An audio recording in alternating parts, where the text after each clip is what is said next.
राधे राधे। करवा चौथ की आप सभी को हार्दिक शुभकामनाएं। करवा चौथ की व्रत कथा। एक साहूकार के 7 लड़के और एक लड़की थी। एक बार कार्तिक मास के कृष्ण पक्ष की चतुर्दशी तिथि को सेठानी सहित उसकी 7 बहुओं ने और उसकी बेटी ने भी करवा चौथ का व्रत रखा। रात्रि के समय जब साहूकार के सभी लड़के भोजन करने बैठे तो उन्होंने अपनी बहन से भी भोजन करने के लिए कहा। इस पर बहन ने कहा, भाई अभी चांद नहीं निकला है, चांद निकलने के बाद उसे अर्घ देकर ही आज मैं भोजन करूंगी। साहूकार के बेटे अपनी बहन से बहुत प्रेम करते थे। उन्हें अपनी बहन का भूख से व्याकुल चेहरा देख बेहद दुख हुआ और एक पेड़ पर चढ़कर अग्नि जला दी।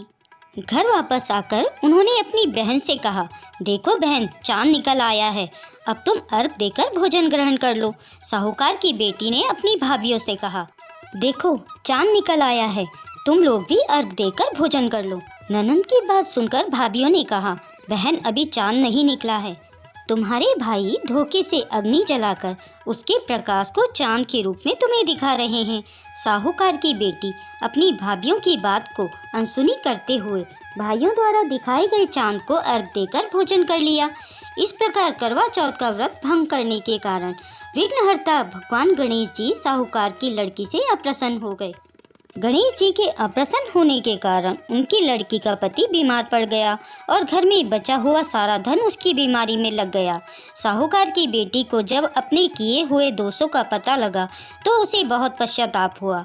उसने गणेश जी से क्षमा प्रार्थना की और फिर विधि विधान पूर्वक चतुर्थी का व्रत शुरू कर दिया और श्रद्धा अनुसार सबका आदर करते हुए सबसे आशीर्वाद ग्रहण करने में ही अपना मन लगा दिया। इस प्रकार उस लड़की की श्रद्धा भक्ति को देखकर एकदम गणेश जी उस पर प्रसन्न हो गए और उसके पति को जीवन दान प्रदान किया। उसे सभी प्रकार के रोगों से मुक्त करके धन संपत्ति और वैभव से युक्त कर दिया। इस प्रकार जो कोई छल कपट को त्याग कर श्रद्धा और भक्ति भाव पूर्वक चतुर्थी का व्रत पूर्ण करता है तो वह जीवन में सभी प्रकार के दुखों और कलेशों से मुक्त होता है और सुखमय जीवन व्यतीत करता है। गणेश जी की कथा। एक बार की बात है, एक बुढ़िया थी। वह बहुत ही गरीब और अंधी थी। उसका एक बेटा और एक बहू थे। वह बुढ़िया सदैव गणेश जी की पूजा किया करती थी। एक दिन गणेश जी प्रकट होकर उस बुढ़िया से बोले, बुढ़िया मांग, तू जो चाहे सो मांग ले। बुढ़िया बोली, मुझसे तो मांगना ही नहीं आता, कैसे और क्या मांगूं? तब गणेश जी बोले, अपने बेटे बहू से पूछकर मांग ले। तब बुढ़िया ने अपने बेटे से कहा, गणेश जी कहते हैं तू कुछ मांग ले, बता मैं क्या मांगूं?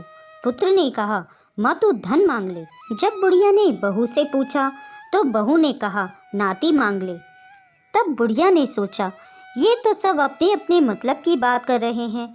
तब उस बुढ़िया ने अपने पड़ोसियों से पूछा तो उन्होंने कहा, बुढ़िया तू तो थोड़े दिन ही जिएगी, तो क्यों तो तू धन मांगे और तू नाती मांगे, तू अपनी आंखों की रोशनी मांग ले जिससे तेरी जिंदगी आराम से कट जाए। फिर गणेश जी प्रकट हुए और बुढ़िया से कहने लगे, बुढ़िया माँ तुम्हें क्या वरदान चाहिए? पर बुढ़िया बोली, यदि आप प्रसन्न हैं तो मुझे 9 करोड़ की माया दें, निरोगी काया दें, अमर सुहाग दें, आंखों की रोशनी दें, नाती दें, पोता दें और सब परिवार को सुख दें और अंत में मोक्ष दें। यह सुनकर गणेश जी बोले, बुढ़िया माँ तुमने तो मुझे ठग लिया, फिर भी जो तूने मांगा है वचन के अनुसार सब तुझे मिलेगा। और यह कहकर गणेश जी अंतर्ध्यान हो गए। उधर बुढ़िया माँ ने जो कुछ मांगा वह सब कुछ मिल गया। हे गणेश जी महाराज, जैसे तुमने उस बुढ़िया माँ को सब कुछ दिया वैसे ही सबको देना। कहानी सुनने वाले और सुनाने वाले सब पर कृपा करना। हे प्रभु, जैसे आपने बुढ़िया की मनोकामनाएं पूर्ण की वैसे ही सबकी करना।